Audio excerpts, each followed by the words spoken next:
Hello everyone, welcome to puri series. మా puri trip సిరీస్లో most awaited and last పార్ట్కి మీ అందరికీ స్వాగతం. ఈరోజు మనం చూడబోయేది మామూలు బీచ్ కాదు, ఇండియాలోనే one of the cleanest beach and most beautiful beach. అదే పూరి బ్లూ ఫ్లాగ్ బీచ్. నేను ఇక్కడ ఈ గ్రాండ్ ఆర్చ్ నుంచి లోపలికి ఎంటర్ అవుతున్నాను. ఈ ఆర్చ్ దాటగానే ఒక కంప్లీట్ అండ్ డిఫరెంట్ వరల్డ్ స్వాగతం పలుకుతుంది. అసలు బ్లూ ఫ్లాగ్ బీచ్ అంటే ఏంటి, దీని ప్రత్యేకత ఏంటో లోపలికి వెళ్తూ కంప్లీట్గా చూసేద్దాం.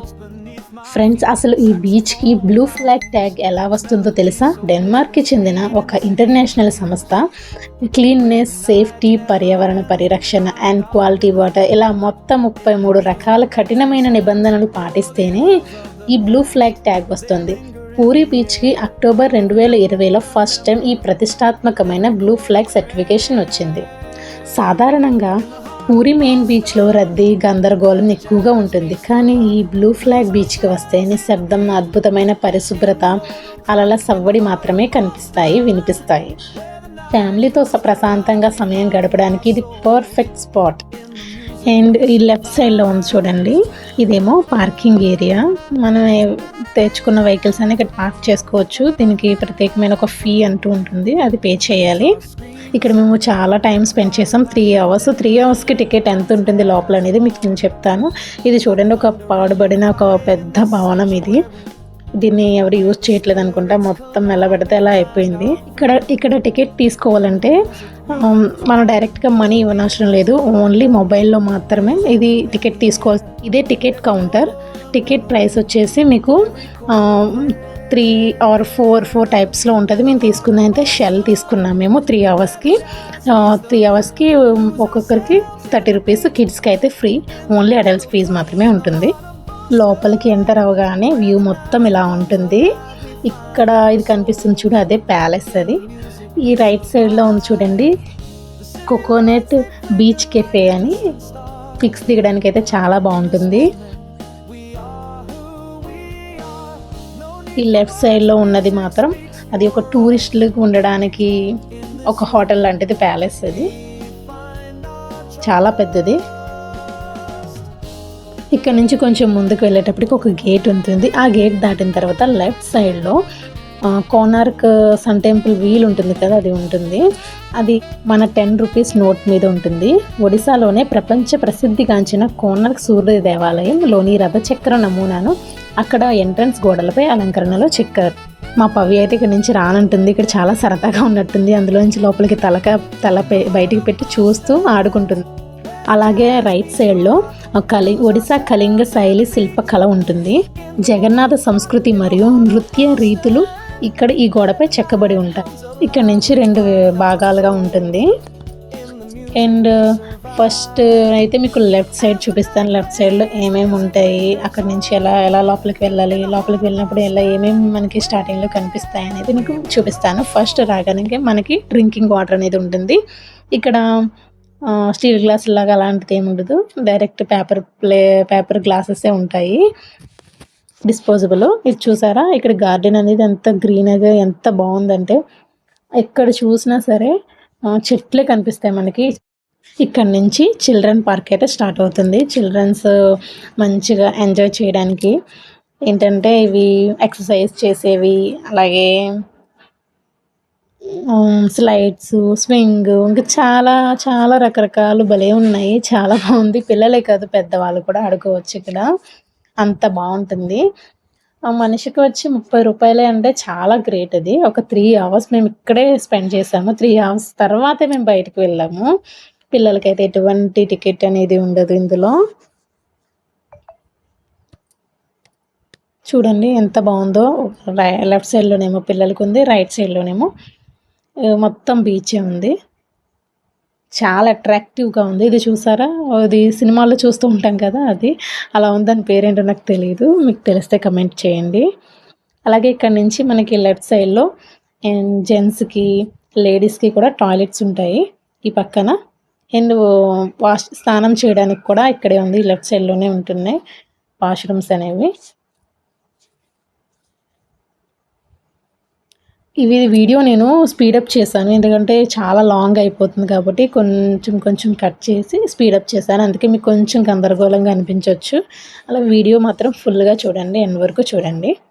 అలాగే ఇక్కడి నుంచి మనకి చాలా బావుంటుంది. ఫోటోస్‌కి, వీడియోస్‌కి, రీల్స్‌కి అసలు చాలా బావుంటుంది. ఇంక అక్కడి నుంచి అలా ఎదురుకెళ్ళి కొలది అలాగే ఉంటుంది. నేనైతే కొంచెం సగం మాత్రమే వెళ్ళాను. మిగతాది వెనక్కొచ్చేసాను. బీచ్‌లోకి రాగానే ఈ వాకింగ్ పాత్ ఇరువైపులా ఉన్న ఈ డిఫరెంట్ క్యాక్టస్ డెకరేషన్ ఒకసారి చూడండి. సాధారణంగా బీచ్‌లలో సాధారణ మొక్కలు సముద్రపు ఉప్పు గాలికి, వేడి, ఇసుకకి తట్టుకోలేవు. అందుకే ఇక్కడ ప్రత్యేకంగా డిజైన్ అండ్ క్యాక్టస్ టైప్ ప్లాంట్స్‌ని ల్యాండ్‌స్కేపింగ్ కోసం నాటారు. అలాగే అక్కడక్కడ ఫ్రూట్స్ అండ్ ఫ్లవర్స్ ఉన్నాయి. ఈ ఫ్రూట్స్ చూస్తే స్ట్రాబెర్రీస్ లాగా పింక్‌గా ఉన్నాయి. భలే ఉన్నాయి చూడ్డానికి. ఇప్పటిదాకా నేను మీకు లెఫ్ట్ సైడ్‌లో ఏముంది అనేది మీకు చూపిచ్చాను. ఇది రైట్ సైడ్. ఇదంతా కూడా ఇక్కడ చూసారా మ్యాప్ ఇలా ఉంటుంది. ఈ బీచ్ యొక్క మ్యాప్ ఎక్కడెక్కడ ఏమేమి ఉంటుందని తెలుసుకోవడానికి. ఇక్కడ రైట్ సైడ్ నుంచి చూస్తే లోపలికి వెళ్ళేసరికి మెన్స్ బాతింగ్ ఏరియా మాట. ఇదంతా కూడా స్నానం చేసి వాళ్ళు డ్రెస్సింగ్ చేంజ్ చేసుకునే ఏరియా ఇది. ఇక్కడి నుంచి మేము ఎందుకులే లోపలికి వెళ్ళడం అక్కడంతా జెంట్స్ ఉన్నారని అయితే మేము వెనక్కి తిరిగేసాము. వెనకాల చూసారా ఇక్కడ పక్షులు భలే ఉన్నాయి. వీడియో తీస్తున్నప్పటికి వెళ్ళిపోయినవి. లెఫ్ట్ సైడ్‌లోనే కాదు ఈ క్యాక్టస్ మొక్కలు రైట్ సైడ్‌లో కూడా ఉన్నాయి. ఈ మొక్కలను చూస్తే ఆకుల నిండా సన్నటి ముళ్ళుంటాయి. కానీ వీటిపైన పూసే ఈ చిన్న పసుపు, ఎరుపు పువ్వులు అండ్ ఆ తర్వాత వచ్చే గుండ్రటి పళ్ళు క్యాక్టస్ ఫ్రూట్స్ చూడడానికి చాలా ముచ్చటగా ఉన్నాయి. వీటినే ప్రిక్లీ పియర్ లేదా క్యాక్టస్ ఫ్రూట్స్ అని కూడా అంటారు.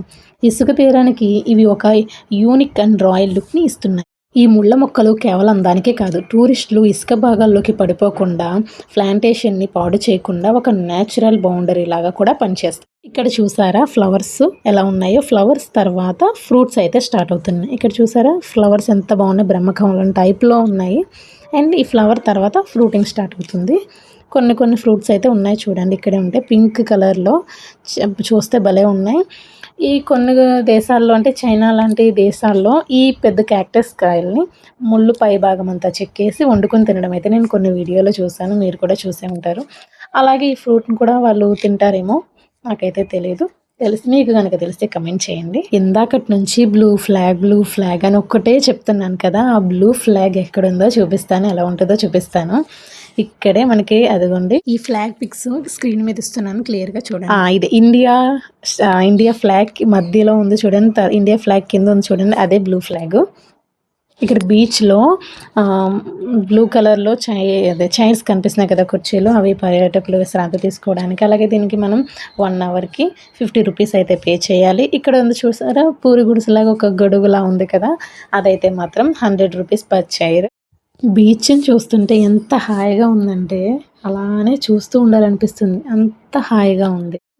ఎక్కువ వేవ్స్ వచ్చినప్పుడు మాత్రం బీచ్‌లోకి వెళ్ళకూడదు లోపలికి. ఇదిగోండి ఇదే బోర్డు కూడా పెట్టారు. జాగ్రత్తగా ఉండాలి ఇక్కడికి వెళ్ళినప్పుడు. ఇది చూసారా? ఇదే గోల్డెన్ ప్యాలెస్. ఈ ఇక్కడికి వచ్చిన టూరిస్టులకి మంచి హోటల్ అనే చెప్పొచ్చు. లోపల ఎలా ఉంటదో తెలీదు. నేను బయట మాత్రం నుంచే చెప్తున్నాను మీకు. చైర్స్ నిండా అయితే జనం గట్టిగానే ఉన్నారు. పర్లేదు. బీచ్‌కొచ్చినప్పుడు మనం గందరగోళంగా జనాలతోటి పెద్ద గొడవగా, హడావిడిగా ఉంటుంది. ఇక్కడ అదేం లేకుండా అందరూ సైలెంట్‌గా, ప్రశాంతంగా ఎవరికి నచ్చినట్టు వాళ్ళు హాయిగా ఎంజాయ్ చేస్తున్నారు. ఇగోండి టికెట్స్ ఇక్కడ అవర్స్ వాలీబాల్, ఫుట్‌బాల్ ఇయన్నీ కూడా ఉన్నాయి. చూడండి 1 అవర్‌కి 50 రూపీస్ చార్జ్ చేయాలంట. అలాగే అదిగో క్యూఆర్స్ కోడ్ నుంచి స్కాన్ చేసి పే చేయాలి.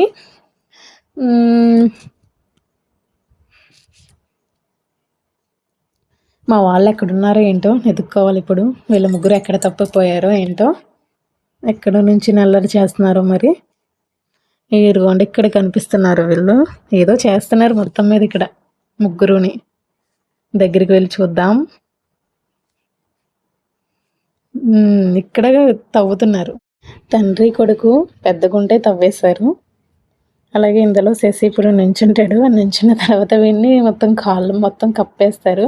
తర్వాత అయితే మా పవి కూడా అలానే చేయమంటది. చాలా ఎంజాయ్ చేసాం అక్కడ.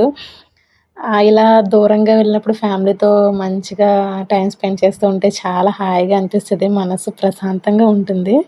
అలా అయితే మేము అక్కడ ఎలా అయితే పూరీ ట్రిప్‌లో మేము మాత్రం చాలా ఎంజాయ్ సరే మరి.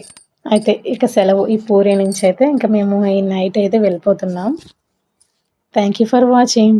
మీకు కనుక మా వీడియోస్ మీకు నచ్చినట్లయితే ప్లీజ్ లైక్ కొట్టండి, అలాగే షేర్ చేయండి, సబ్స్క్రైబ్ చేయండి. మీకు వీలైతే కమెంట్ కూడా చేయండి. సబ్స్క్రైబ్ చేయడం మాత్రం అస్సలు మర్చిపోవద్దు. Thank you for watching.